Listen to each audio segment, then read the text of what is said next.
আসসালামু আলাইকুম এভরিওয়ান, কেমন আছেন আপনারা?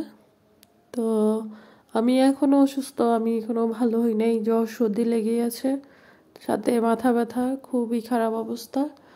তো আজকে একটা মজার ব্যাপার ঘটছে, ভাবলাম যে আপনাদের সাথে একটু শেয়ার করি, তাই শেয়ার করতেছি। এই যে দেখতে পাচ্ছেন মাছগুলো, আমার আব্বু প্রথমে আমাদের যেটা নিজস্ব ব্যক্তিগত পুকুর, ওটাতে মাছ ছিল আমাদের, মানে নিজেদের খাওয়ার জন্য মাছ উঠাইতে চাইছিল জাল মেরে।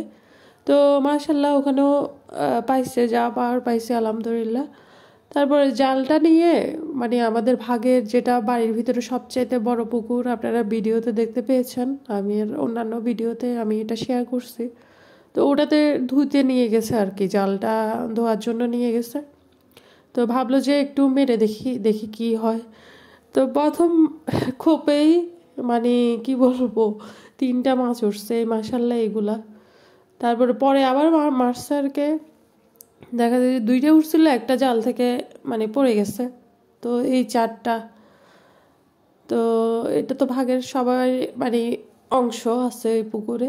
তো পরে মাছটা মানে ভাগ করলো, জেলেরাও এত বড় মাছ তুলতে পারে নাই মানে জাল দিয়ে, বড় জাল দিয়ে। তো আলহামদুলিল্লাহ যা পাইছে আলহামদুলিল্লাহ।